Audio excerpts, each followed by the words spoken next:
বাবুল সুপ্রিয়র কাছে আসবো। বাবুল, অনেকেই কিন্তু বলছেন যে যেভাবে আপনি রিয়্যাক্ট করছেন সোশ্যাল মিডিয়াতেও একই সঙ্গে, তাতে অনেকেই মনে করছেন যে আপনার একটা চাপে আপনি রয়েছেন, অস্বস্তিতে রয়েছেন। না, একটা জিনিস ভীষণ ডেফিনেটলি অস্বস্তিতে রয়েছে। তুমি আজকে ইন্টারভিউ চাইলে, বললে যে এটা নিয়ে কথা বলো, আমি চাই তুমি আমাকে অস্বস্তিকর প্রশ্ন করো, বিকজ যেগুলো পলিটিক্যালি যে প্রশ্নগুলো ছুড়ে দেওয়া হচ্ছে, ইট ইজ নট অ্যাবাউট মানে লজিক্যালি আনসার করার কোনো জায়গাই নেই। মানে আমি যে বলবো যে তাপসদা কী প্রমাণ আছে বা কী এভিডেন্স আছে যেগুলো বলছেন, এভিডেন্স কথাটা বেশিরভাগ ক্ষেত্রে ইউজ হয় যখন কেউ কোনো ক্রাইম করে, সে আইদার এভিডেন্স রেখে যায় অথবা সে এভিডেন্স লুকিয়ে ফেলে, তাই তো?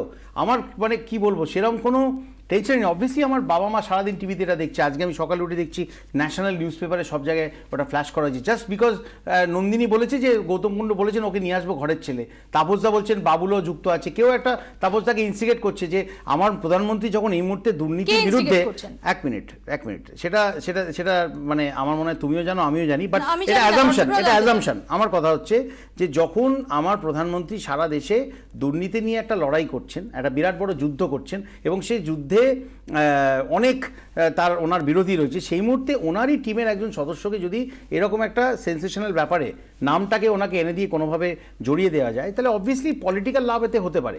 কিন্তু আমার প্রশ্নটা বাবুল, কেন আপনি simple because I am a soft target. ভিডিওটা এক্সিস্ট করছে, আরে ভিডিওটা তো এরকম আমরা শুনিনি। মুখ্যমন্ত্রী বলছি যে শাহরুখ খান রোজ ভ্যালি যখন স্পন্সর হয়ে এত কোটি টাকা দিয়েছে, সেটা হওয়ার পরে শাহরুখ খান রোজ ভ্যালিকে থ্যাংক ইউ বলেনি? ভিডিওটা আনো তো প্লিজ। আমি আসবে মুখ্যমন্ত্রী কি বলেছেন।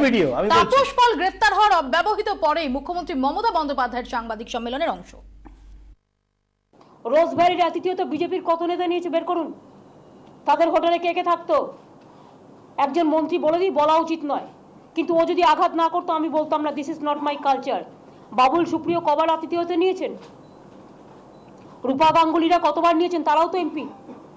তো একই দোষে তুমি সে আতিথেয়তা নিয়েছে না, কোনো হোটেলে গিয়ে থেকেছে, সেটা আপনারাও থাকেন, সাংবাদিকরাও তো আতিথেয়তা নেন।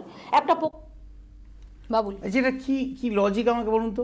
দিদি আমার বিয়েতে বঙ্গভবনে আমাকে প্রায় 10-12টা ঘর উনি সৌজন্যের খাতিরে বলেছিলেন যে একটা ডিসকাউন্টেড রেটে বাবুলকে দাও, আমি আসতে পারছি না, this is my gift to him.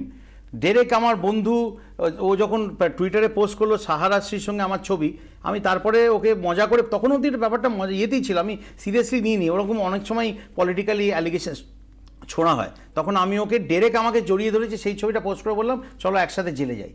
But then I saw যে জিনিসটা নোংরা হতে চলেছে। আমি বলবো যে শাহরুখ খানের একটা ভিডিও নিয়ে এসো না, যে রোজ ভ্যালি স্পন্সর হওয়ার জন্য দেখেছি মুখ্যমন্ত্রীর সঙ্গে তোমার একসঙ্গে এক গাড়িতে যাও, মুখ্যমন্ত্রী গাড়িতে যাওয়া, ঝালমুড়ি খাওয়া, এমন কি যেটা তুমিও বললে। বাবা আমি তোমায় বলছি, আমি একটা সিম্পল জিনিস বলছি, আমাকে এই প্রশ্নের উত্তর দাও তো।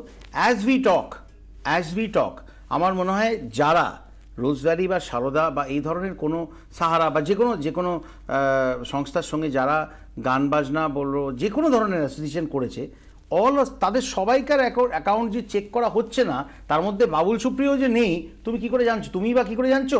আমি বা কি করে জানছি? এখানে যে প্রশ্ন উঠছে যে যখন তাপস পাল নাম করছেন, যেমন তাপস পাল অন্যদের নাম করছেন, হয়তো সেগুলো ছানবিন করা হবে, তাহলে কি কোথাও বাবুল সুপ্রিয় রক্ষা কবচ হয়ে দাঁড়াচ্ছে?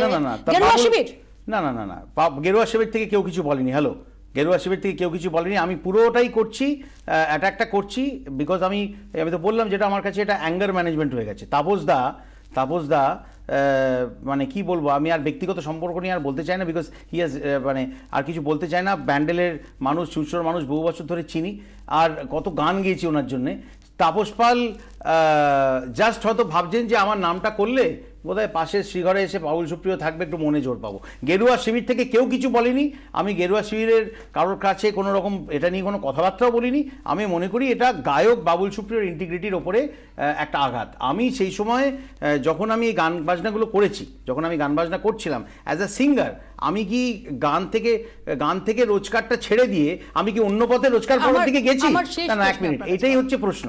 আর আমার কথা হচ্ছে যে অ্যাকাউন্টে যদি দুর্নীতিপরায়ণ কোনো লেনদেন পাওয়া যায়, that person should be ব্রট into justice. প্রয়োজনে আপনি তদন্তের জন্য প্রস্তুত? আমি প্রয়োজনে তদন্ত face করার সবাই তদন্তের জন্য প্রস্তুত, কি মুশকিল, যদি এভিডেন্স পাওয়া যায় তাহলে ডাকা হোক না। নাম্বার 2 আমার শেষ প্রশ্ন আপনার কাছে, উনি বলছেন আতিথেয়তা গ্রহণ করেছেন। মন্দারমণিতে যদি 31 ডিসেম্বর কেউ প্রোগ্রাম করতে চায়, নিউ ইয়ারের প্রোগ্রাম, আমিও গেছি, বহু আর্টিস্ট গেছে, তো তারা মন্দারমণিতে রাত্রিবেলা গেস্ট হাউসে থাকবে না তারা ফিরে আসবে? ক্রোম হোটেলে আমি বহু বছর ধরে থাকি, সেখানে আমি টাকা পেমেন্ট করে থেকেছি, তার ভাউচার আছে।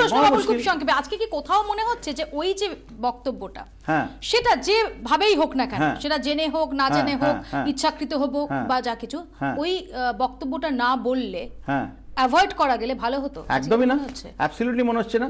I am that kind of a person যে তুমি আমার যদি আনফেয়ারলি 10 টাকা ফাইন করো, অন্যায়ভাবে 10 টাকা ফাইন করো, তোমার কাছ থেকে 5 লক্ষ টাকার কেস জিতে আমি তোমায় 10 টাকা তোমার থেকে ফেরত নিচ্ছি, সেটা আমার এখানে বলার তো কোনো দরকার নেই। I will do my I have instructed my lawyers to explore the possibilities, আমি তখন করব। প্লিজ আন্ডারস্ট্যান্ড ওয়ান থিং, যে এটা গায়ক বাবুল সুপ্রিয়র ওপরে আঘাত, বাট করা হচ্ছে এই জন্যে বিকজ আমি বিজেপিতে জয়েন করেছি, একটা পলিটিক্যাল। অনেক ধন্যবাদ বাবুল আমাদের সঙ্গে মুখোমুখি হওয়ার জন্য এবং আপনার ক্যান্ডিড উত্তরগুলোর জন্য।